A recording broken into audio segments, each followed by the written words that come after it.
Welcome in once again, Peyton Sports Network. You can go to PeytonSportsNet.com right now. This is the Under the Golden Dome podcast. I am Shaun Davis. You can follow me at SD2Mics. And the season preview for the Notre Dame football season is there. It was about 30 minutes of defensive talk, offensive talk, Tommy Rees being hired as a new offensive coordinator, the program moving forward, and what needs to happen to take the next step for Notre Dame to get over the hump and truly become title contenders. What positions? We talked about Kyle Hamilton, Jeremiah Owusu-Koramoah, 2 top 10 picks in the future. And we talked about a lot of stuff. So you want to go check that out. It is up right now, Peyton Sports Network. And you can locate that on your websites at PeytonSportsNet.com. We once again have SI Mavens, the Irish Breakdown, Bryan Driskell, analyst and editor over there with us to talk about this 27-13 victory as Notre Dame defeated the Duke Blue Devils. Historically, the first ACC conference win for Notre Dame in football. And I want to talk about some things that we talked about, predicted, both of us in that season preview. The depth. This was one of the first things we talked about defensively. The depth of the front seven and how the talent does not drop off when you go to the second and third guy. I think that showed. Duke opened up. It looked like they were going to be able to rush for about 4 yards a carry and about 120 yards the way the game started off. But for them to end up only giving up 2.9 yards per carry and stifling that rush defense definitely showed that once Clark Lee got a handle on what Duke was doing, that front seven dominated the game. And beyond just the impact of the game, Shaun, this continues a trend that we saw late last year. I mean, Look, the run defense at Notre Dame has been the one Achilles heel they've had since Mike Elko and Clark Lee arrived and really started this post-2016 turnaround. And if you look at Notre Dame's 6 losses, again, they haven't lost much, but in their 6 losses, they've given up over 200 yards rushing per game in those 6 games and 5 yards a carry. And when you look at how they finished last year on a very strong note, gave up under 100 yards in their final 5 Power 5 games, and then you continue that into this game against Duke, in a game where it wasn't like this was a blowout where, Duke had to go to the air in the second half because they were down 3 scores. This was a competitive game until the fourth quarter. So, Notre Dame was able to make Duke be one-dimensional. And that really played a big key because once they were able to force Duke into a pass-heavy look, then they could pin their ears back and they could unleash the defensive line. And we saw Adi Ogundeji and Dalen Hayes really be effective as pass rushers. And then, of course, we saw Isaiah Foskey came in. And I loved how aggressive Clark Lee was using Jeremiah Owusu-Koramoah and Kyle Hamilton as weapons to get after the quarterback as well. So it's kind of like, who do you want to try to focus on? You want to try to focus on the ends? Okay, fine. Jason Adamiola, Myron Tungavaloa, Kurt Heinisch all had different pressures.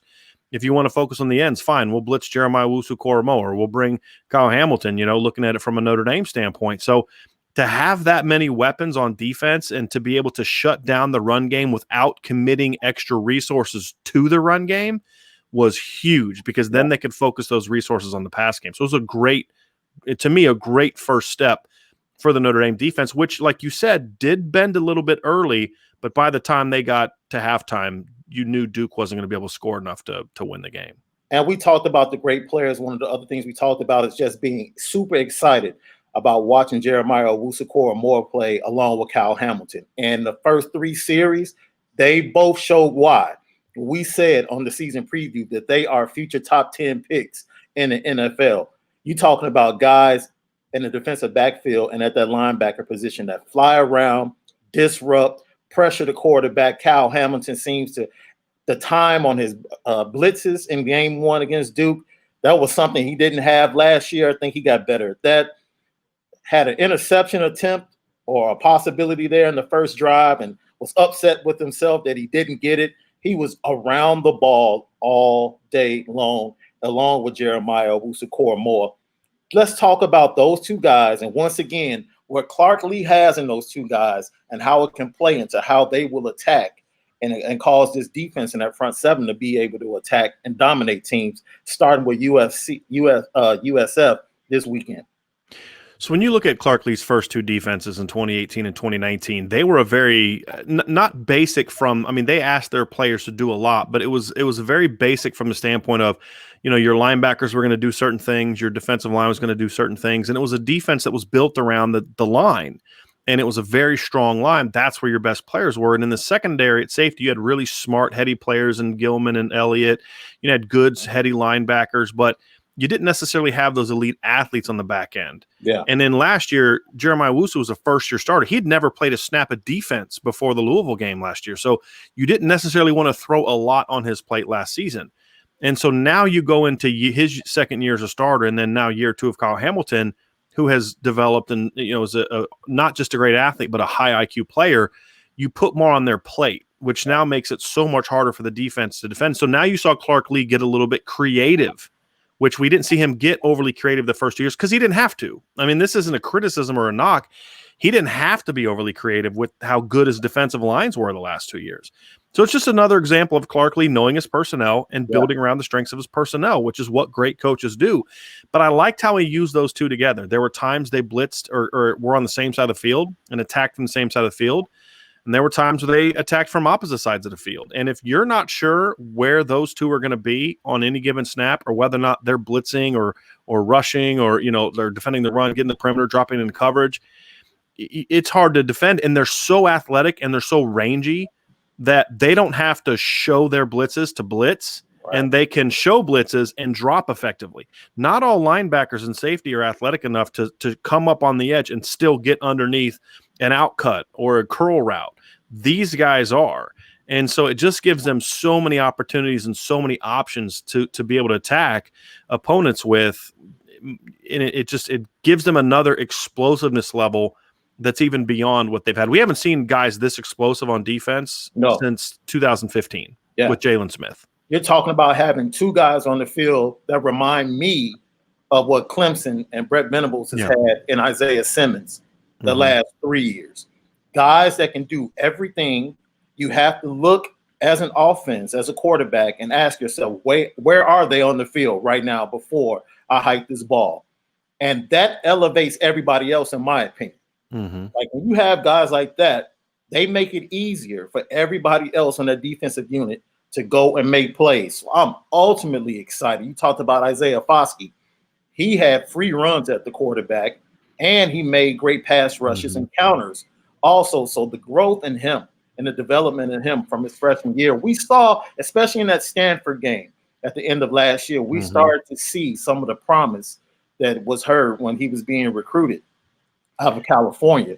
But I learned two things from watching this Irish defense about Chase Bryce. Number one, he's going to be pretty good for Duke, and he's a tough son of a gun, Bryan. He got battered early and often by this Notre Dame defense, and he stuck in there going 20 for 37 for 259. But I want to ask you about the tight end position, especially going up against safeties that are not called Kyle Hamilton, because once he went out, Noah Gray was good early, but then it seems like they targeted the safeties even more after Kyle Hamilton went out, and Noah Gray had a great day in the passing game for Duke. So if Kyle Hamilton doesn't play, what do you anticipate Clark Lee doing with that safety position? Does he take Sean Crawford out and add another defensive back when they go to the nickel?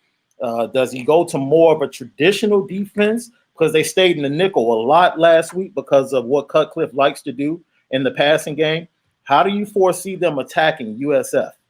I'd like to see him stay in their base defense. USF is a team that wants to run the football. I mean, they ran for 302 yards last week against the Citadel, barely threw for over 100 yards. We're a pretty terrible throwing team last year. Now, again, they're new coaching staff, and with Jeff Scott as their head coach, who came from Clemson, so he knows Notre Dame well. He coached against them twice. He was also there in 2015 when they coached. And Charlie Weiss Jr. is their new offensive coordinator. So they're going to try to do some different things, but they just don't have the weapons of quarterbacking in the skill game to really hurt Notre Dame throwing the ball. So it's kind of the opposite of last week's matchup. So, for me, you want to play in a defense that gives you your best chance at being able to defend the run with your base defense. And so I think it does present Notre Dame with a different look than what they saw last week, which is good because you want as many different types of looks early in the season as possible to help prepare you for when you get down the road. So I think we'll see a base defense. My hope is that they get Houston Griffith out there for a lot more snaps this week. They have to get him going. He's such an important part of this. If he develops, he's a guy that to me changes the secondary because now you can use Shaun Crawford as someone who can play nickel, can play some safety, could help out at other positions. And hopefully you don't have to play Shaun Crawford for 60 snaps like they did this past week. I mean, look, this is a kid that's lost 3 full seasons to lower body injuries. He's now a 6-year senior. Do you really want him to be going into the Clemson game with almost 600 snaps under his belt? I don't.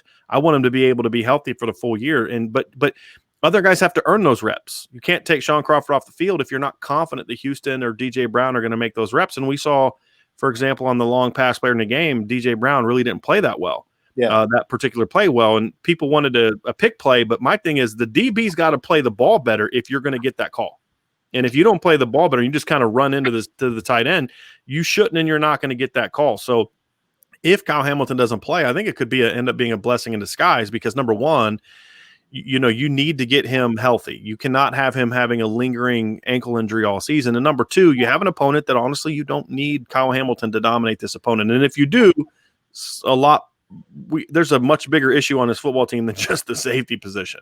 So you're going to need the depth there. So this is a great chance to get those 2 guys ready to go and figure out how you're going to play it. The other thing I'd like to see him do, instead of putting a third safety on the field, which I don't love in the dime package, I'd much rather see them put a third corner on the field, whether it's Cam Hart or Clarence Lewis or Isaiah Rutherford. I would much rather see that kind of look.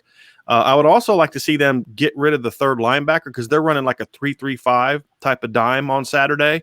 I'd like to see them, with all due respect to Bo Bauer, he needs to come off the field, and they need to make sure that Isaiah Foskey's on the field on third. I think he's kind of proven that he can be that kind of pass rusher. Now the teams have seen it. They're going to be a little bit more concerned about him, which then opens up opportunities for other players. Because like you said, Shaun, you talked about the safeties and the linebackers, how Hamilton and Jeremiah Owusu-Koramoah can kind of make everybody else around them better. I think there's more players that can do that. I think if the ends, Dalen Hayes and Ogundiji are playing well, that opens up opportunities for the blitzers. We saw, to your point, Owusu and Hamilton playing well early, so then they were trying to single block the ends.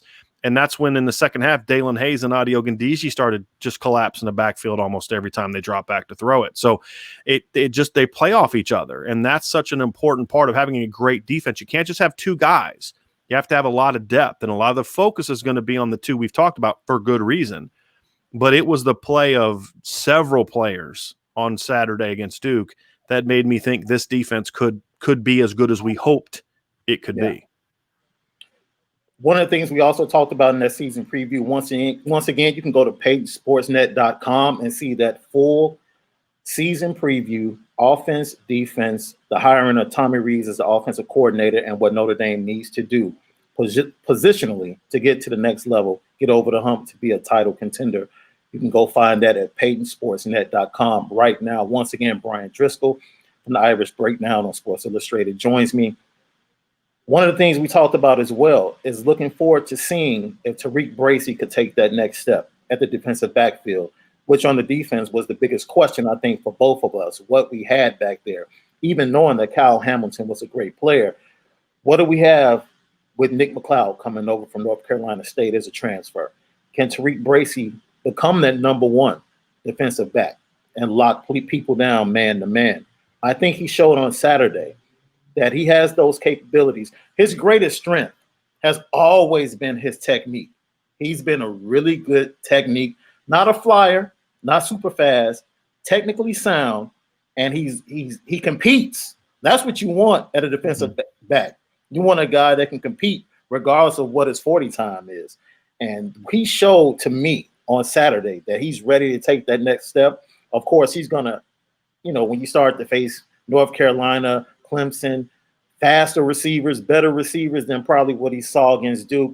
But I think we saw enough to see that he's going to compete and show well for the Irish defense in this season. And then Nick McLeod, 4 solo tackles, 5 total tackles, 1 pass defended.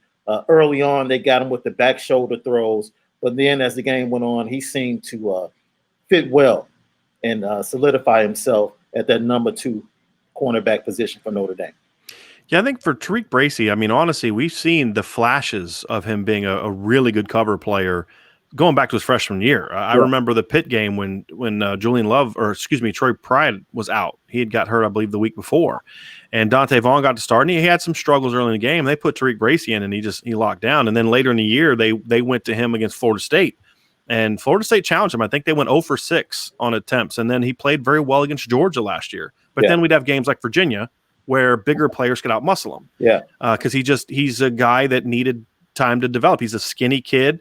I think he runs pretty well. I think he's a very smooth and fluid guy, but he just wasn't strong. Now, he's always been, to your point, he's always been a kid that'll compete. He'll come and hit you, even though was maybe 170 pounds. Right. But now you're starting to see some grown man strength start to show up. And I think that helped him on Saturday.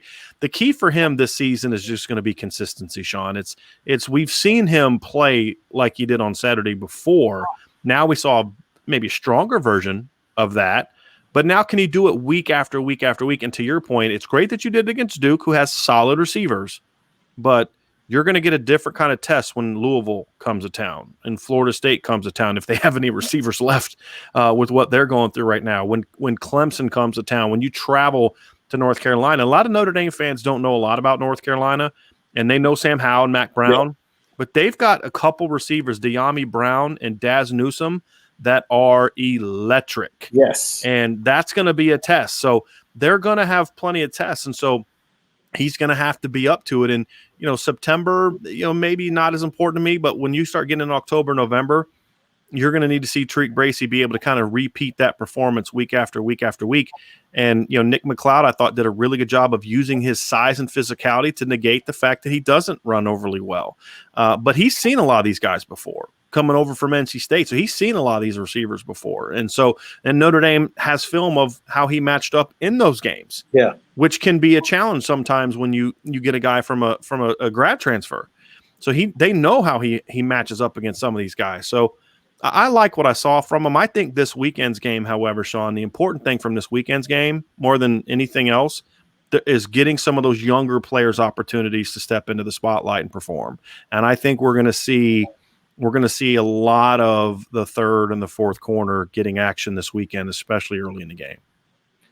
So I'm going to use special teams to transition over to the offense. We saw a great fake punt, Jay Bramlett, showing that he was athletic, former quarterback in high school down in Alabama.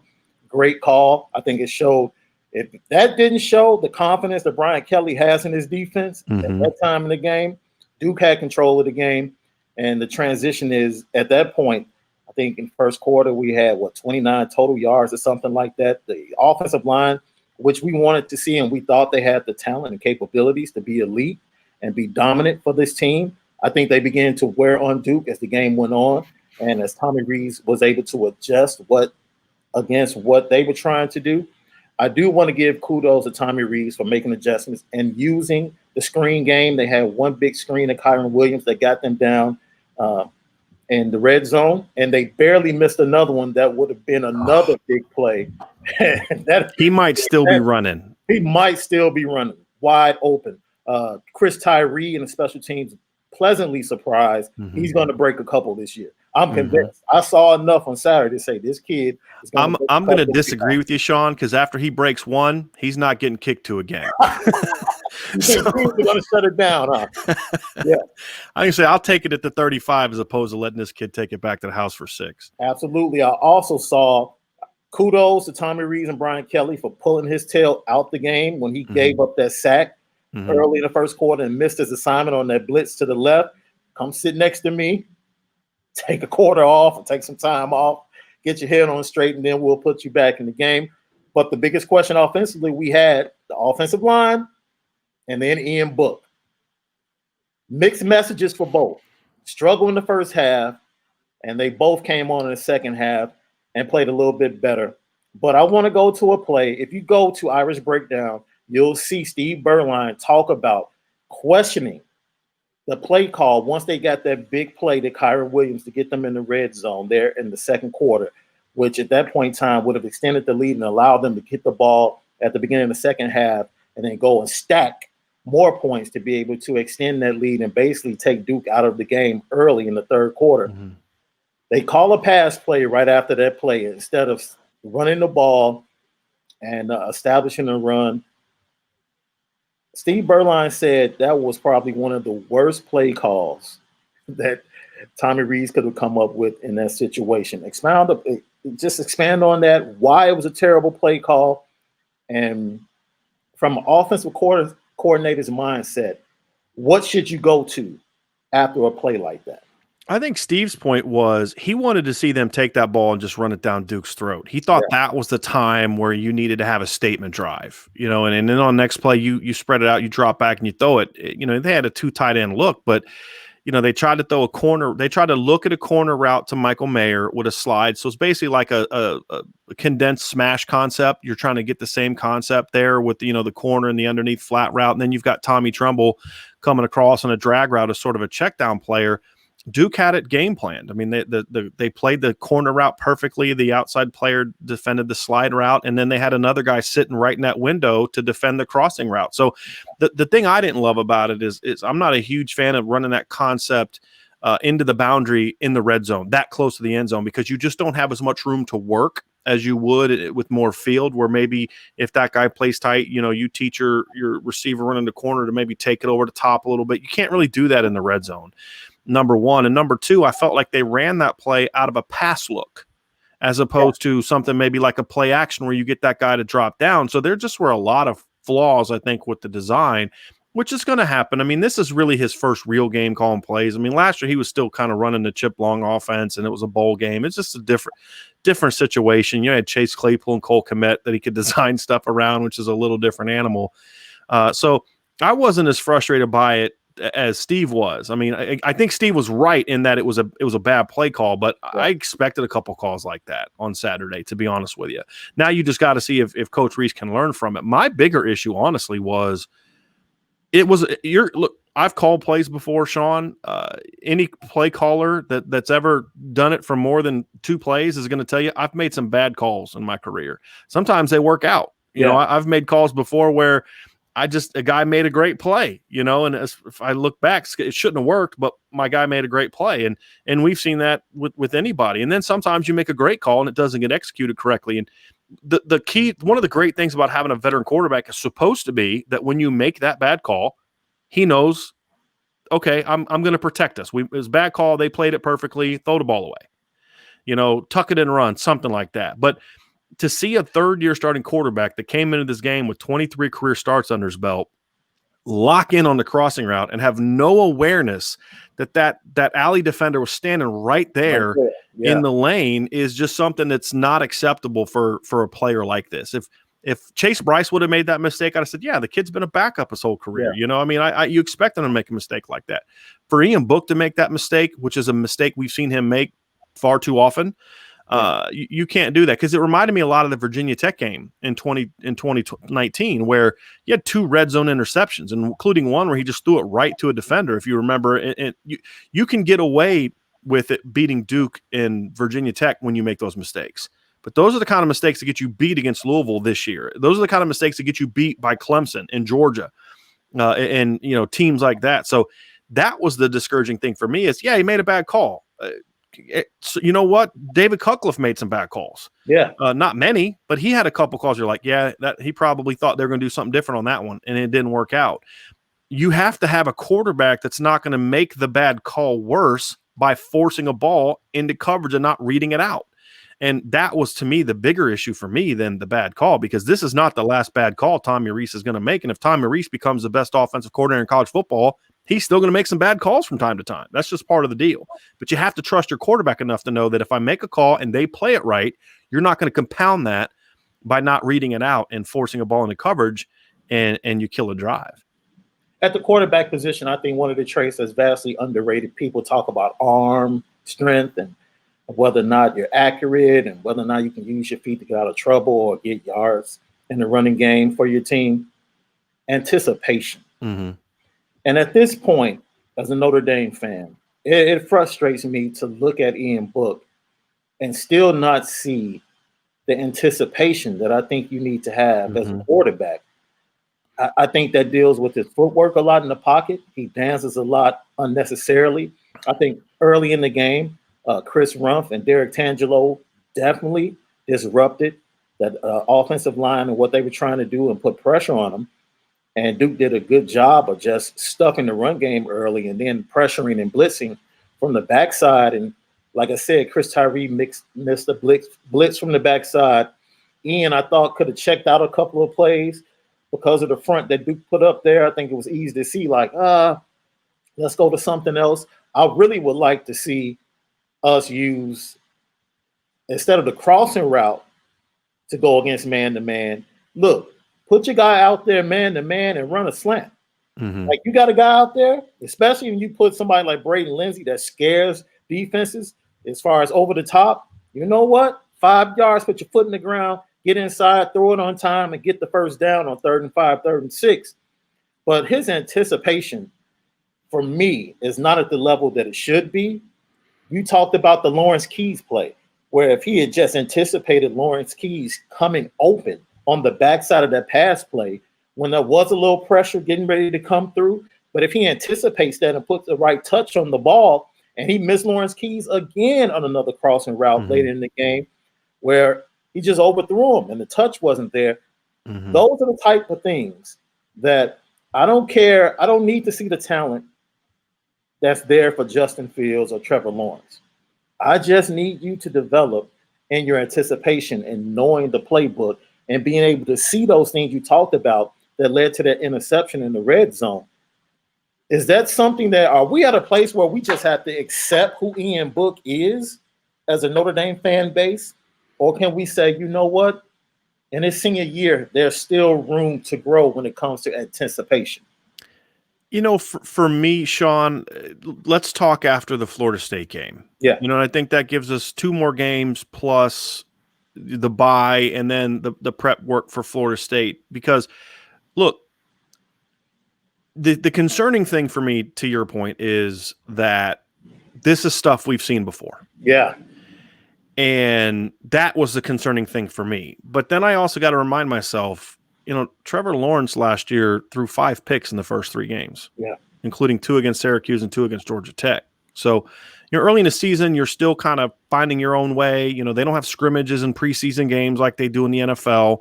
So, you know, whereas an NFL quarterback can get, you know, 3-4 quarters at least under his belt of playing an opponent to kind of work some of those kinks out, college players don't get that. Now, that's not an excuse because Trevor Lawrence didn't get any scrimmages either.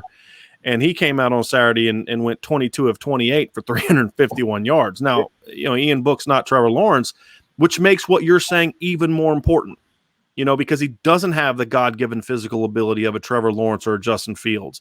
So he has to be better with the mental part. And to see him still struggling with pre-snap reads, because pre-snap reads are the worst kind of reads because pre-snap reads lead to post-snap mistakes. Yeah.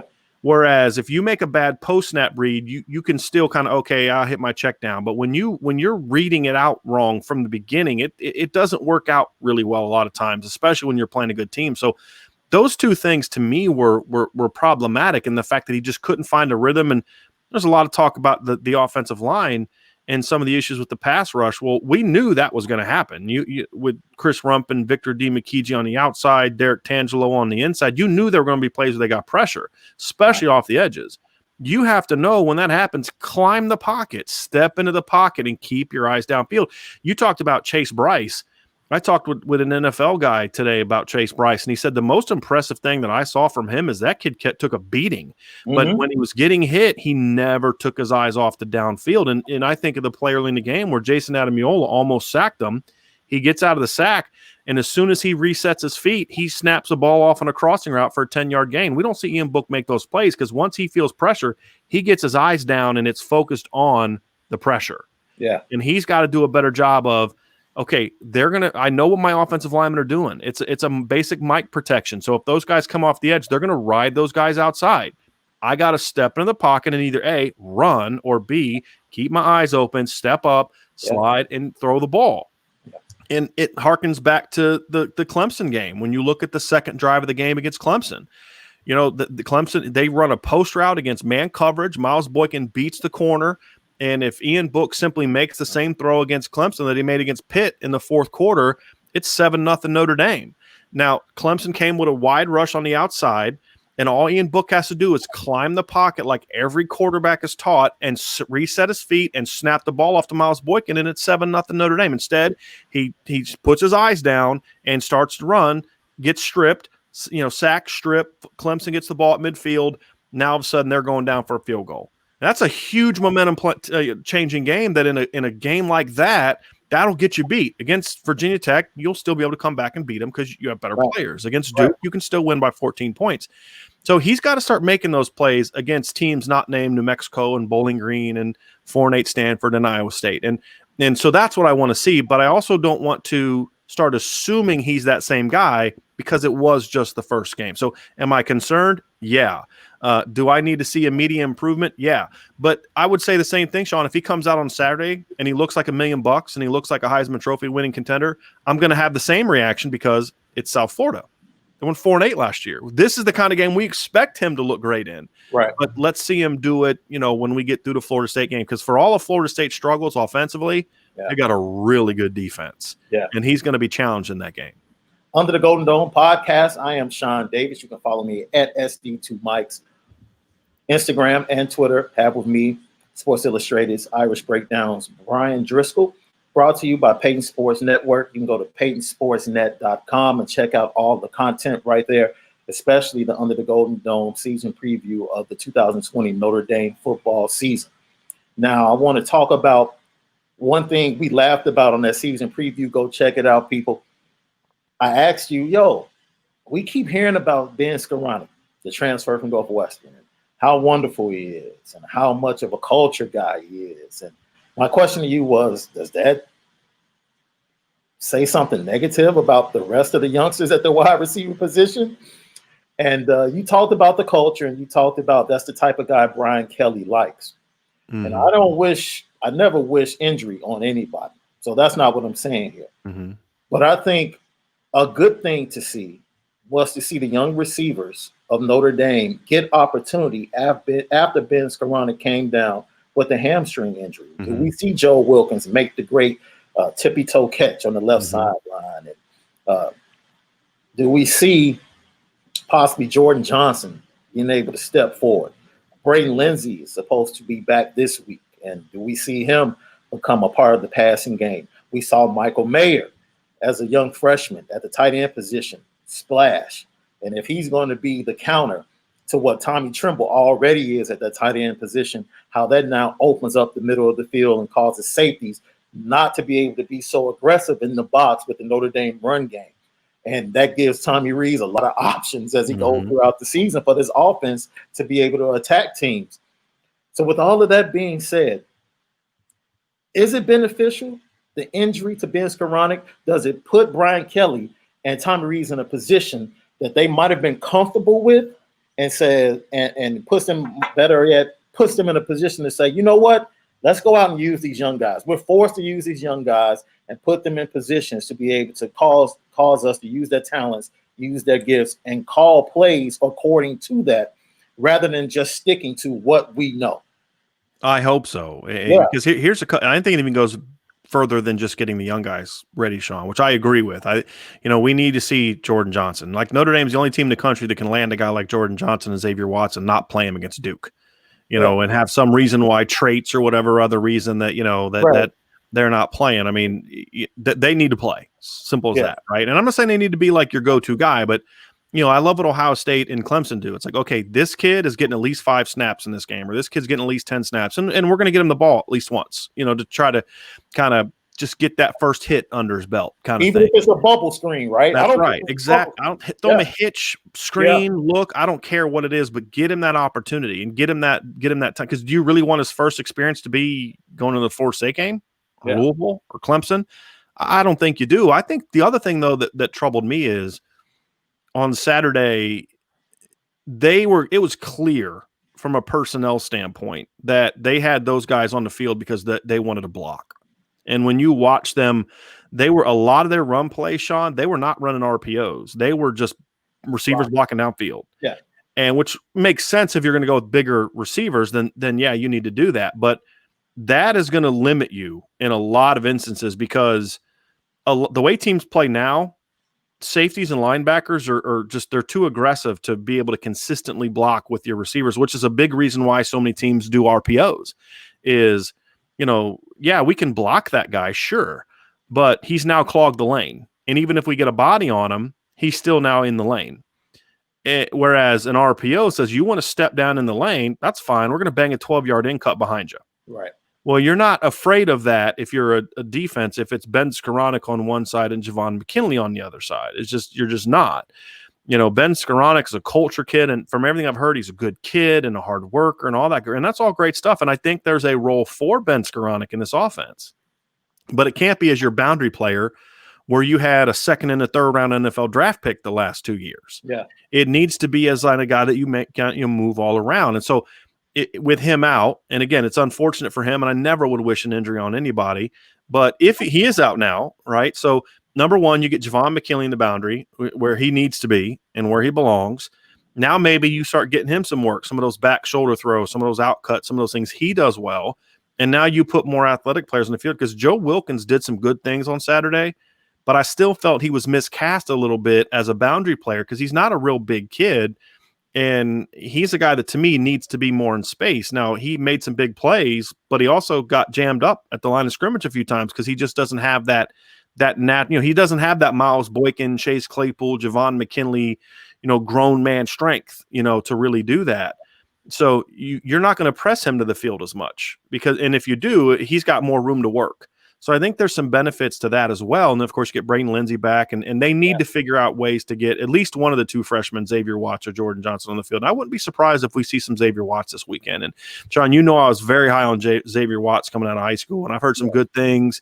Maybe it's confirmation bias, but I've heard some really good things about what he's done so far. I had one person who's really close with one of the other receivers who said that, man, everybody thinks he's a beast. So you hear that and you say, well, he needs to play. Get him some kind of opportunity. So I think the receiving core is going to look a lot different this week, and I think that one injury is going to create a domino effect that's going to move guys around and hopefully get them back to saying, hey, look, we have to be smart about how we're using personnel. We have to do more RPOs. We have to the screen game was great. I mean, Notre Dame, I can't remember the last time they ran a good screen. They had the one against Georgia in 2017, and before that, the last time I remember them running a good screen, you had Torian Fulton and Will Fuller were playing for him. Right. So it was great to see the screen game, not just the 75-yarder, but you had the great screen call to Jafar Armstrong. Mm-hmm. You had Michael Mayer caught a nice screen pass. And then, of course, you had the one that you talked about earlier that would have been another huge play if Ian Book would have made the throw. So those kind of things are important because Notre Dame is not good enough from a talent standpoint to consistently and methodically go down the field snap after snap against the best teams. Yeah. And you know what? There aren't any teams in the country, in my opinion, that can do that to the Notre Dame defense consistently. Right. Look at the Clemson game in 2018. Clemson did not methodically move the ball up and down the field. They had 5 big plays. That was it. And most of them came when Julian Love wasn't on the field. Right? They couldn't, when they were trying to put drives together, Notre Dame was limiting the big plays. Yeah. Clemson moved the ball. Then they got the big plays. You need those big plays, and the reality is you're not going to get those big plays against the good teams. That if your predominant receiving core is Ben Skoranek and Javon McKinley, it's just not going to happen. So you need to mix up your personnel and get back to being a more aggressive, offense where you're countering those runs with RPOs. Because look, if you start hitting teams with Kyron Williams and Chris Tyree in the run game, those teams are going to be forced to start getting their safeties more inserted into the box. Now you run one of those, and Chris Tyree is a guy that says if he's scaring you, and you pull that thing and bang a post route behind it, a quick post route behind it, or you're running a screen to Braden Lindsey or Lawrence Keys or Xavier Watts away from it. Now what do? Okay, now I can't chase Chris Tyree to the sideline because now I got to worry about them pulling that thing and throwing it back to Braden Lindsey. Right. Or vice versa. I can't overplay the screen looks to Braden Lindsey or Keys or Xavier Watts because we got to worry about Chris Tyree or Kyron Williams gashing us with this outside zone stuff. And so you have to have those as part of a modern offense. And hopefully this was a game where they were just doing this for a reason. Yeah. And we'll see more of that. But that to me is the bigger concern, not just the personnel, but then using that personnel in a way where you're really putting the defenses in binds, because they were asking their offense to just, you have to execute better across the board, 11 guys. And that's hard to do consistently, even against a team like Duke. Yeah. You need the big plays. And what happened in the second half? They started getting some big plays. And even the interception, it still flipped the field. It flipped the field, yep. Right? So those are going to be important things that we need to see. And it's one thing to have great personnel, Shaun, but are you using that personnel correctly? That's something that I want to see this staff do a better job of as Tommy Rees gets more experience. Look, if Ian Book can elevate his game, and I'm going to tell you now, we had a bet recruiting-wise a long time ago. People, the inside bet that I would do something crazy if Notre Dame was able to flip this one player in recruiting. And thank God for me, it didn't happen, because B. Driskell was going to hold. Mm-hmm. Oh, yes, it was going to happen. He was going to hold me to it. So I'm going to step out there. Look, if I see whether it's 3 or 4 receivers, any combination on the field for Notre Dame, I'm going to lose it. I don't know what I'm going to do. It might be a backflip again, but I'm going to do something crazy, and I'm going to put it on social. Let's do something less dangerous for you. Okay, let's find something less dangerous. But if I see any combination, 3 or 4, of Kevin Austin, Xavier Watts, Braden Lindsey, and Jordan Johnson on the field at the same time, Notre Dame fans are going to lose it. Yeah. Because the explosiveness is there on the roster. Give the toys to the guy at the helm, and let that offensive line be your insurance to keep them safe and keep them safe. And let's go make big plays, because like you said, it's not about being methodical in today's game. It's about how explosive you can be when you look at the championship teams in the passing game. And that's what we need to do. We're not sitting here running option plays. This isn't Lou Holtz and Notre Dame of 88. It's also not the 2017 team either. Absolutely you don't not. have Brandon Wimbush, a quarterback that can run for 200 yards. You don't, you know what I mean? And Shaun, beyond that too, is it takes a lot of pressure off Ian Book. He doesn't have to be perfect all the time. It's just, hey, if they do this, I got one read, I pull it and I bang the post route. He needs that, because here's the thing that we saw on Saturday that we haven't talked about yet. He took one field shot beyond 20 yards. The only other 20 shot through he made that was over 20 yards was the touchdown pass to Avery Davis, and it was a 17-yard touchdown pass. The 20 was kind of into the end zone. And that's shocking, because leading up to the game, when he talked to the media, he said verbatim, and I'll paraphrase a little bit, we know what Duke's going to do. Right. We know they're going to play us man-to-man. Right. We're ready for it. But you're not going to take shots if you have Ben Skoranek, Javon McKinley, and Avery Davis on the field. But even when those other guys were in the game, look, here's the thing: that Tommy Rees, he knows Ian Book, or at least he needs to. He knows Ian Book's strengths, and he knows his weaknesses. Like every quarterback coach knows of their quarterback, and you know that Ian Book is not going to take deep shots unless it's part of his primary read. And the fact that there weren't more game planned shots, especially early, was problematic to me. You know, he's just not going to read out a throw and bang the drag over the top, where you talk about anticipation, where he's just going to throw it into space and either Lawrence Keys runs underneath it or it's an incomplete pass. You know, that's just not something we're going to see a lot of from Ian Book. So stop asking him to do those things. Get him in situations where you are running RPOs, because here's the great thing about an RPO. I'm reading the safety. If the safety inserts downfield, I'm pulling it and I'm banging a post route. And that's the good thing Chip Long did with Brandon Wimbush in 2017, is he started to, when he realized Brandon wasn't a guy that was going to go through a lot of progressions, he just started making it simple for him. You know, this guy comes down, you pull it and bang the post route or the deep in cut. It's simple. Yeah. Well, Ian Book's certainly a much better passer than Brandon Wimbush was, and he's athletic enough to where you have to be concerned about him using his legs, which they didn't do on Saturday. So if you take 30 passes, and at least, you know, a third of them, 10 of them are a combination of screens and quick throws. And then another third of the attempts are coming off of RPOs. What you've now done is 2/3 of his reads are very isolated, simplified reads where you're getting the ball out to your playmakers. Yeah. You don't have to be perfect. You don't have to go through full field NFL type reads. You have one read. He does this, you go there. If he does that, you go here. And let your playmakers make plays. And then of that other third, 3 or 4 of them need to be designed shots. Yes. To where you've now taken a lot of that mental burden off of Ian Book, to where it's just, hey, make the read and get the ball out to your playmaker. And that's going to give him so much more confidence when his playmakers start making plays.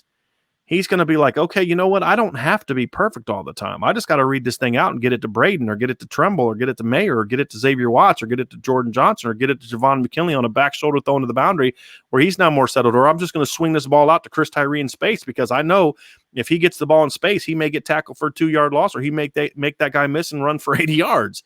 I think that's going to give him a lot more confidence that I don't have to have the weight of the entire offense on my shoulders. Trust your protection and trust your playmakers, but they have to put the playmakers in position to make those plays.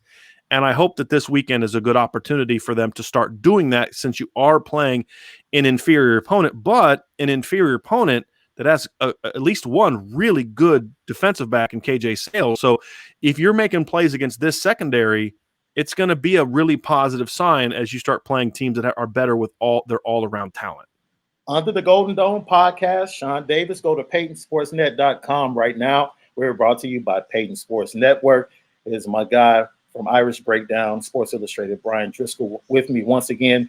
We'll be here weekly with you to break down the previous game and then to talk about the upcoming game. And we'll have guests such as Jason Sapp and also Darius Fleming coming up on us. Good guys. They love to talk Notre Dame football. There'll be guests on the Under the Golden Dome podcast right here on Peyton Sports Network. So before we let you go, what are you looking to see against USF? What do you need to see offensively and defensively to say, okay, this team is progressing and getting to a point that by the time we hit game 4 or 5 and heading into that month of November, we're hitting on all cylinders and we're going to take care of business? What needs to happen against USF? And then give me your prediction. Defensively, it's easy. It's clean up some of the missed tackles and some of the mistakes that they had early, which are things that you expect in game 1, but you want to get them worked out pretty quickly. And then number 2, I want to see the defensive line really take this game over again and do it earlier. Maybe now, again, they've now got up to game speed a little bit with the game under their belt. I really want to see this defensive line really take this game over and dominate, especially against the run. And if they can shut down the South Florida run, I'm going to start feeling like, hey, maybe this run defense has a chance to be special. Offensively, it's a little bit more complicated. Look, Notre Dame can go out there and do the same things they did against Duke and still score 40 against South Florida. So it's more about how they play. Does Tommy Rees put Ian Book in some positions where he can take some of those shots early? Are they going to mix up their receiver personnel a little bit more and give guys opportunities, give Ian Book some of those easier throws, allow him to kind of get into rhythm, maybe use him a little bit more as a runner this week to keep teams honest? Are you going to be able to establish the line of scrimmage with your run game? You got to be able to move South Florida around. This is an undersized defensive line. Yeah. And they run like that 3-3-5 stuff, with pressures from all over, but it's an undersized group. And their defensive line averages about 260 pounds. Their biggest guy is like 285, 290, and then 280 guy, and then the rest are 260 or smaller. If you can't move this line around, then this is gonna be problematic. And so that, to me, more than anything, is something that I need to see. At the end of the day, the stuff with Ian Book is great and all that, but we've seen Ian Book dominate in these types of games in the past. So even if he does great, I'm going to have the same. Well, let's not overreact, just like I didn't want people to overreact to the Duke performance. But I will get concerned if the offensive line doesn't play with more force, stepping and really exploding into contact, really moving South Florida off the ball. I'm okay with them bullying South Florida. Sometimes you say, well, you don't want to just bully teams because you don't really get anything out of it because you can't bully Clemson like that. I don't care. It's a mindset thing for me. That's what I want to see is we're going to come out here. We're going to step with power. We're going to engage you downfield. We're going to drive you, and we're going to reset the line of scrimmage in our favor. And we're going to do it with some nastiness and an edge. And if they do that, I don't care who they're playing because we haven't seen that. Even the games they dominated last year, we didn't see that. Right. And that's a mentality thing that they're going to need. And if they're still doing this, working laterally and not getting a push and catching and all that stuff this week, then it's just like, well, that's just who they are because that's what they're being coached to do. And so that will be the biggest, even if they win by my prediction of 49-6, I think the defense is going to dominate South Florida. I think they're going to shut the run game down. You're not going to see a team consistently move the ball in Notre Dame defense that's one-dimensional, in my opinion, unless that one dimension includes Trevor Lawrence and, a bunch of 5-star receivers. So, I don't think they're going to be overly competitive offensively. Maybe they get a late score against the backup defense, but even then, I still think that Notre Dame matches up really well because of that depth that you were talking about at the very beginning. I want to see that bulliness from whether it's 24-6 or 49-6, like I predicted. I want to see that physicality, that power from the offensive line. And if we don't see that, I don't care if my prediction comes true and it is 49-6. Yeah. That's going to be concerning to me because you've just out-talented a team that's not very good. And that's we've seen that. That's not what beats Clemson. That's not what's going to beat Pitt on the road. That's not what's going to beat teams if you are able to get into the playoffs. So once again, it's Notre Dame taking on University of South Florida on Saturday in South Bend, 1:30 kickoff, 12:30 pregame, and you can hear that on ESPN 1000. That's ESPN Chicago in the Chicagoland area, and we have Chicago's college tailgate for ESPN 1000 as well, starting at 10:30. So that gives you an expanded pregame leading up to the Notre Dame pregame. You can find it right here, ESPN 1000 and ESPN Chicago. Bryan Driskell, we thank you so much for joining us this week. And as always, go to Peyton Sports Network, PeytonSportsNet.com to check out all your Notre Dame coverage each and every week. SD2 Mics, for my guest Bryan Driskell, we bid you adieu until next week. We'll come back and talk about, hopefully, another dominating victory by the Fighting Irish. As always, go Indy.